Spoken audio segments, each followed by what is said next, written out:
24 फरवरी 2022 एक ऐसा दिन जिसने यूरोप सहित अमेरिका और पूरी दुनिया की नींद उड़ा दी, क्योंकि इसी दिन रूस ने यूक्रेन से युद्ध शुरू कर दिया था।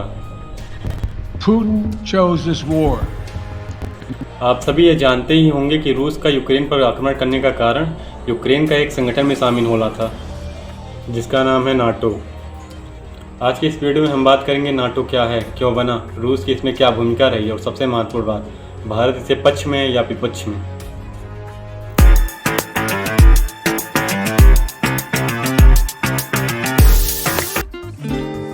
वीडियो में आगे बढ़ने से पहले आपको नाटो के बारे में थोड़ी सी जानकारी दे देता हूँ, जिससे आपको आगे वीडियो समझने में आसानी हो। तो देखिए, नाटो एक सैन्य संगठन है जिसका पूरा नाम नॉर्थ अटलांटिक ट्रीटी ऑर्गेनाइजेशन है। इसका मुख्यालय ब्रुसेल्स जो कि बेल्जियम में है। यह एक कलेक्टिव डिफेंस पर काम करता है, जो इसके आर्टिकल 5 द्वारा स्पष्ट है। अभी आगे हम उसकी बात करेंगे। तो देखिए, ऐसा नहीं है किसी के मन में आया उसने नाटो का गठन कर दिया।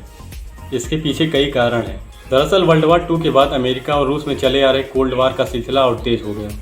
जब मैं यहाँ रसिया कह रहा हूँ तो मेरा मतलब उस समय के सोवियत संघ से है। द्वितीय विश्व युद्ध के बाद पूरी दुनिया दो गुटों में बंट गई थी। इसमें एक महाशक्ति रूस और दूसरा एक सुपर पावर अमेरिका था। इन दो महाशक्तियों के बीच शीत युद्ध पहले से ही चल रहा था और वर्ल्ड वार खत्म होते होते शीत युद्ध और तेज हो गया। यूरोप ने दीर्घकालिक शांति बनाए रखने के लिए याल्टा और पोट्सडम कॉन्फ्रेंस के बाद पोलैंड को पूरी तरीके से और जर्मनी के कुछ हिस्से को रूस को दे दिया था। यूरोपियन देशों ने सोचा कि रूस इससे कुछ शांत रहेगा, लेकिन रूस का इरादा कुछ और ही था।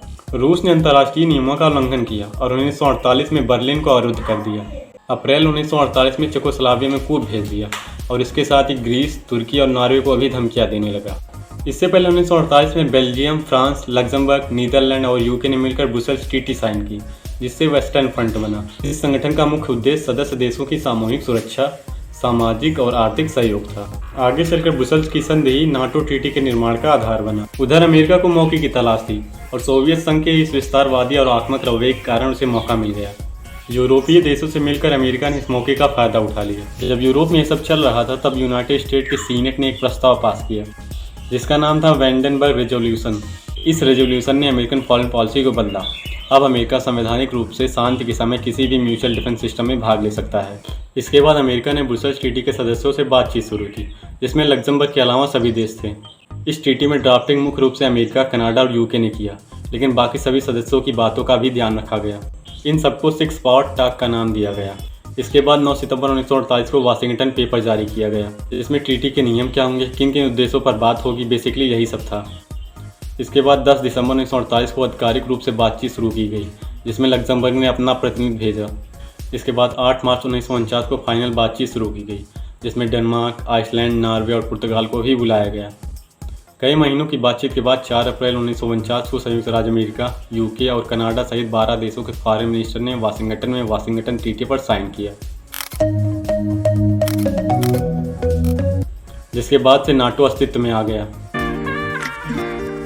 नाटो के बनने के बाद इसके सदस्य देशों के बीच सोवियत संघ की चिंता कम हुई, क्योंकि इस ट्रीटी का आर्टिकल 5 इंश्योर करता है कि अगर किसी भी नाटो देश के ऊपर हमला किया गया तो यह सभी नाटो देश पर हमला माना जाएगा और सभी नाटो देश उस देश की मिलकर सुरक्षा करेंगे।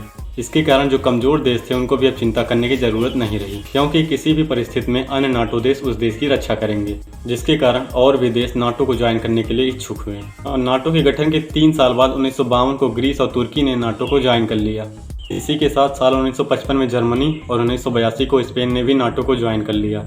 इसी बीच साल 1955 में सोवियत संघ ने वार्सा पैक्ट बनाया, लेकिन वह सफल नहीं रहा, क्योंकि आगे चलकर 1991 में सोवियत संघ का विघटन हो गया और वार्सा पैक्ट की संधि टूट गई। साल 1991 में सोवियत यूनियन टूटकर रूस और 14 अन्य देशों में बंट गया, जिसके बाद से नाटो के अस्तित्व के बारे में बात शुरू हुई। लेकिन अमेरिका और कुछ देश इसको क्षेत्रीय संगठन से कुछ ज़्यादा बनाना चाहते थे और इसी क्रम में 1999 में हंगरी और पोलैंड भी नाटो में शामिल हो गए। ये नाटो के लिए बड़ी बात थी, क्योंकि ये देश वार्सा पैक्ट में शामिल हुए देश थे। इसके बाद साल 2004 में नाटो को बड़ी सफलता मिली, जब Bulgaria, Estonia, Latvia, Lithuania, Romania, Slovakia and Slovenia ने 29 मार्च 2004 को नाटो में शामिल हुए। इसके बाद 2009 में अल्बानिया और क्रोएशिया भी नाटो में शामिल हो गए। इसी क्रम में 2023 में फिनलैंड नाटो में शामिल होने वाला 31वां देश बना। किसी सैन्य संगठन में भारत के ना शामिल होने के संबंध में भारत की एक दीर्घकालिक नीति रही है, जिससे यह बिल्कुल साफ हो जाता है कि भारत का नाटो को ज्वाइन करने का इरादा नहीं है। भारत के लिए नाटो में ना शामिल होना ही सही है, क्योंकि भारत के रूस के साथ रिश्ते अच्छे हैं। भारत किसी भी मिलिट्री अलायंस से जुड़ने के प्रस्ताव को हमेशा से ही नकारता रहा है। बहुत बहुत धन्यवाद। अगर आपको ये वीडियो अच्छा लगा हो तो चैनल को सब्सक्राइब करें और वीडियो को लाइक करना ना भूलें।